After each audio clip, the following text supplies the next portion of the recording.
तर बघा असं काही मला वाटत नाही। जेव्हा प्रवेश होईल तेव्हाच कुठेतरी आपल्याला तिथे कळेल। पण एक मात्र नक्की आहे की त्यांच्या पक्षातले अनेक पदाधिकारी आणि नगरसेवक हे नाराज आहेत, कारण का त्यांना सांगण्यात आलं होतं की तिथे घड्याळाला जागा सुटेल, पण घड्याळाला जागा न सुटल्यामुळे आणि भाजपला ती सुटल्यामुळे तिथले अनेक पदाधिकारी नाराज आहेत। पण ते प्रवेश करतात का नाही हे आता तरी आपल्याला सांगता येणार नाही। दादा, काल 5 कोटी रुपयाची रक्कम जी आहे ती खेड शिवापूर टोल नाक्यामधनं एका इनोवा गाडीमधनं जप्त करण्यात आली आहे पोलिसांकडनं। खरं तर एका सत्ताधारी पक्षाच्या आमदाराचे हे पैसे आहेत असं देखील म्हटलं जातंय। ते पैसे शहाजी पाटलांचे आहेत अशी चर्चा आहे आणि खेड शिवापूरच्या डोंगरामध्ये झाडांमध्ये ते पैसे पोलिसांना सापडलेले आहेत।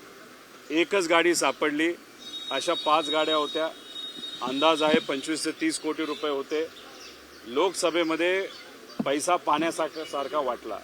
एका मतदारसंघामध्ये महायुतीच्या नेत्यांनी 100-150 कोटी रुपये तिथं वाटले आणि आता विधानसभेला महायुतीचे जे आमदार आहेत, बीजेपीचे असू द्या, एकनाथ शिंदे साहेबांच्या पक्षाचे असू द्या, नाहीतर अजितदादांच्या पक्षाचे, कमीत कमी 50 कोटी रुपये तिथं खर्च केला जाईल अशी चर्चा आहे।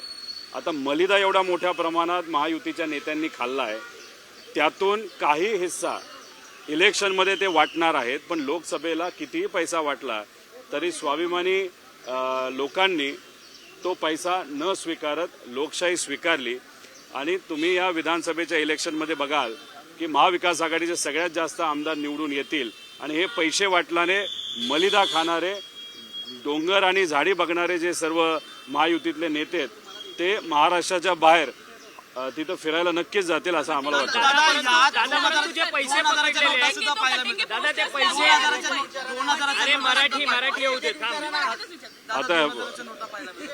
आता ह्याच्यामध्ये 2000च्या नोटा किती होत्या, कशा होत्या हे मला सांगता येणार नाही, पण एकच सांगतो, मुंबईकडनं हा पैसा दिला जात होता आणि एकच गाडी सापडली, अशा बऱ्याच गाड्या होत्या।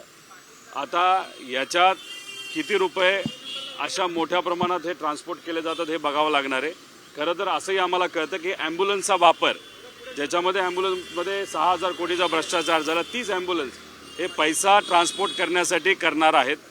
टँकरचा वापर पैसा ट्रान्सपोर्ट करण्यासाठी करणार आहेत। म्हणजे त्यामुळे जनतेला आम्ही आव्हान करतोय, स्वाभिमानी जनतेचं मत पैशावर खरेदी करण्याचा प्रयत्न हे महायुतीतले नेता करतायत।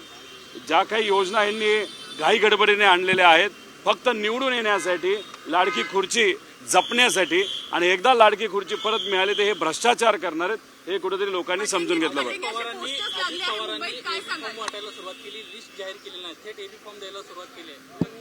आता खरं तर लिस्ट जाहीर होणं हे महत्त्वाचं असतं, पण काही पक्षांना असं वाटत असेल की लिस्ट जाहीर झाली आणि काही नाराज लोक दुसऱ्या पक्षात जातील का काय, म्हणून कुठेतरी गपचूप EB फॉर्म वाटले जातात असं आपल्याला म्हणावं लागेल। मुंबई में लगे हैं, क्या कहना चाहेंगे? योगी के पोस्टर्स लगे हैं, बटेंगे तो कटेंगे, क्या फिर से कम्युनल एंगल देने की कोशिश की जा रही है पूरे महाराष्ट्र के इलेक्शन? देखो, अमित शाह साहब ने ऐसे कहा था कि गुजरात स्टाइल की राजनीति अभी महाराष्ट्र में लानी पड़ेगी।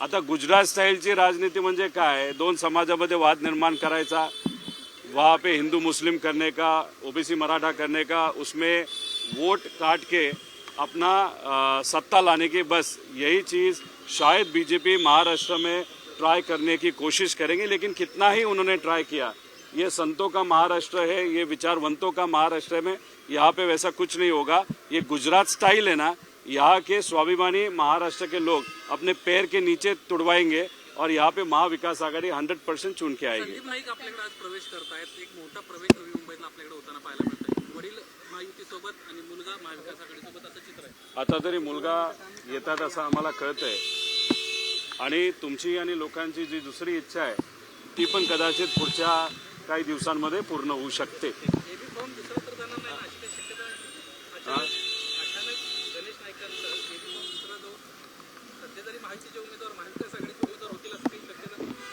मी एवढंच तुम्हाला सांगेल की बरंच काय पुढच्या 2 दिवसांमध्ये होणार आहे। त्याची सुरुवात आज संदीप भाऊंकडनं सुरू झाली, संदीप नाईकांच्या बाबतीत, आणि दुसरा जो तुमचा प्रश्न होता त्यांच्या कुटुंबियांच्या बाबतीत वडिलांबद्दल, हे मला आज तरी इथं सांगता येणार नाही, पण पुढच्या 2 दिवसामध्ये बऱ्याच काही घडामोडी होतील आणि खास करून भाजपच्या गोटामध्ये होतील असं आम्हा सगळ्यांना वाटतं. कारण का शेवटी पवार साहेब, जयंत पाटील साहेब या सगळ्या घडामोडींवर लक्ष ठेवून आहेत, त्यामुळे करेक्ट कार्यक्रम बऱ्याच ठिकाणी होईल असं आम्हाला वाटतं. रोहित जी 5 करोड़ कैश है गाड़ी में बरामद हुई है, इससे ज्यादा कैश थी और संजय राउत ने ट्वीट करके कहा है कि वो जो शिंदे गट के विधायक हैं उनकी देखो 5 या 6 गाड़ियां थी, उसमें से एक गाड़ी पकड़ी गई और उस एक गाड़ी में 5 करोड़ रुपए थे. तो अभी अगर आप देखें तो एक एक जो एमएलए है शिंदे गट का, नहीं तो जो महायुति भाजपा हो या अजित दादा गट का, वहाँ पे चर्चा है कम से कम 50 करोड़ वहाँ पे दिए जाएंगे ये विधानसभा लड़ने के लिए. अभी लोकसभा के लिए उन्होंने 150 करोड़ का खर्चा वहाँ पे एक एक कॉन्स्टिट्यूंसी में किया था. हमारा प्रश्न और लोगों का प्रश्न ये, पैसा आ कहाँ से रहा है? अभी आ कहाँ से रहा है तो उसका एक ही उत्तर है, वो मतलब भ्रष्टाचार का पैसा है. जो पैसा इन्होंने डिफरेंट कॉन्ट्रैक्ट में खाया है वो पैसा आ रहा है. मतलब 40% जो कमीशन, करप्शन का कमीशन इस सरकार में चल रहा था, अभी वो क्लियर हो रहा है. इन्हीं की सत्ता है, इलेक्शन कमीशन का अभी राज है और उसी में पुलिस ने, मैं पुलिस का शुक्रिया अदा करता हूँ कि उन्होंने यहाँ पे 5 करोड़ पकड़े, लेकिन जो बाकी के 5 गाड़ी थी वो क्यों पकड़ी नहीं गई थी, ऐसा हमारा प्रश्न है. सर ऐसे सुनने में आ रहा है कि अजित पवार अगर सब कुछ भूल के वापस आते तो उन्हें वापस शामिल कर लिया जाएगा, ऐसे कुछ चर्चाएं हैं. ऐसे सिर्फ चर्चा है और राजनीति में बहुत सारी चर्चा होती रहती है. सभी चर्चा पे विश्वास नहीं रखना चाहिए ऐसा मुझे लगता है. कायम असल्याचं पाहायला मिळत आहे. श्रीनिवास पवार या ठिकाणाहून निवडणूक लढतील अशी एक बारामतीत चर्चा आहे. बऱ्याच चर्चा आहेत, पण आज नाही तर उद्या सगळ्याच मतदारसंघाची नावं तिथं जाहीर होतील, त्यात बारामती सुद्धा असेल. त्यामुळे सस्पेन्स खूप काळ राहील असं तरी वाटत नाही. राम शिंदे परत तुमच्या विरोधात निवडणूक लढताना पाहायला मिळतात. मागच्या वर्षीसारखी लढाई पुन्हा यावर्षी पण पाहायला नाही, उलट जास्त चांगली होईल. राम शिंदे सर जे आहेत, 4.5 वर्षे अजून त्यांची आमदारकी तिथं बाकी आहे. माझी आमदारकी संपली असली तरी तिथे असणाऱ्या सामान्य लोकांच्या मनामध्ये आहे की मला परत एकदा आमदार बनवायचं. फक्त लोकांनी ठरवलं, निष्ठावंत कार्यकर्ते पदाधिकाऱ्यांनी लीड मात्र वाढली पाहिजे. ज्या व्यक्तीने म्हणजे राम शिंदे सरांनी लोकांचा म्हणजे विश्वासघात तिथं केलेला आहे. MIDC असेल, त्याच्याचबरोबर लंपी रोग जेव्हा आला होता तेव्हा ते शांत बसले होते. कोरोनाच्या काळामध्ये घरी बसून घरातल्या झाडांना पाणी देत बसले होते. अशा म्हणजे लोकांना जेव्हा मदत पाहिजे त्या काळात एखादा व्यक्ती घरी जाऊन बसत असेल तर त्याला या इलेक्शनमध्ये नक्कीच घरी बसवतील असा आम्हाला विश्वास आहे. मतदारसंघामध्ये कर्जत जामखेडमध्ये पंतप्रधान मोदी नाही तर अमित शहा या दिग्गज नेत्यांची सभा देखील लागू शकते. खरं तर मी विनंती केली होती की माझ्या विरोधात देवेंद्र फडणवीस साहेबांनी लढावं. ती इच्छा माझी त्यांनी पूर्ण केली नाही.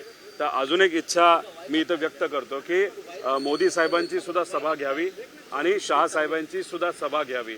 त्यामुळे आम्ही जे लीडचं टार्गेट ठेवलं गेल्या वेळेसपेक्षा जास्त, हे 2 मोठे नेते तिथे आले तर कदाचित माझं लीड हे डबल नाही ट्रिपल सुद्धा होऊ शकतं. आज जागा वाटप जे आहे ते जाहीर होईल का? कारण की आज निवडणूक अर्ज भरायचं नोटिफिकेशन निघालं. 7च दिवस आहे. महायुतीतून शरद पवारांच्या वतीने तुमच्या वतीने कोण अर्ज? नाही, बरेच लोक आहेत आणि मला असं वाटतं की सुरुवात 24 तारखेपासून होऊ शकते फॉर्म भरायची. आज नावं डिक्लेअर केली जातील अशी अपेक्षा आहे. आता एक चांगली गोष्ट आहे की काँग्रेसची कालची बैठक दिल्लीची पूर्ण झालेली आहे. ते सर्व महाराष्ट्रात आलेले आहेत. शिवसेनेबरोबर काल आमची चर्चा झाली, हे आपण सगळ्यांनी तिथं बघितलेलं आहे. पवार साहेब स्वतः लक्ष देऊन आहेत. तिथं जयंत पाटील साहेब सुद्धा त्या वाटाघाटीमध्ये चर्चेमध्ये तिथं आहेत. त्यामुळे आज नावं क्लिअर होतील. जाहीर फक्त आज नाही तर उद्या सुद्धा होऊ शकतात. महाविकास आघाडीचे समन्वयक बाळासाहेब थोरात इथे सिल्व्हरला येऊन गेले. आपण देखील बैठकीमध्ये होता. काय साधारण चर्चा झाली? नाही, चर्चा सकारात्मक झाली. जो आकडा टीव्हीवर येतोय आता की खूप जागेवर कुठं मतभेद आहे, तो आकडा अजिबात तिथं नाही.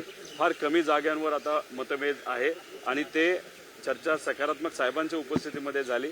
आता त्यांच्या काँग्रेसच्या नेत्यांबरोबर ते बोलतील आणि परत एकदा दुपारी नाही तर संध्याकाळी फोनवर नाही तर व्यक्तिगत चर्चा होऊन आज संध्याकाळपर्यंत याद्या फायनल होऊन उद्या डिक्लेअर होतील असं वाटतं.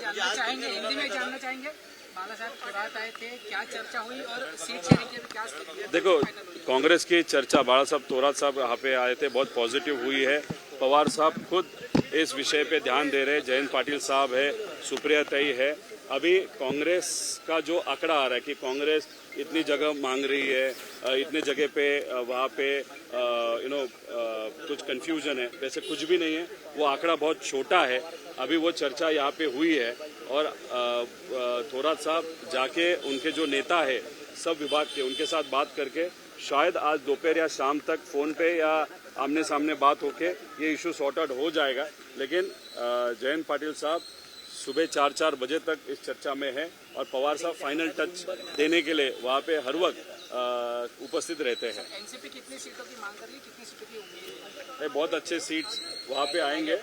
हम सब साथ में एक ही कह रहे हैं कि अगर हमारे पक्ष का आप बात करो तो कितने सीट मिलेंगे वो विषय सेकेंडरी है। लेकिन पवार साहब का जो बर्थडे है 85th ईयर, हमारा टारगेट है कि हमारा स्ट्राइक रेट इतना अच्छा हो कि कम से कम 85 सीट्स हमारे चुन के आ सके। ठीक है सर, धन्यवाद, थँक्यू. धन्यवाद।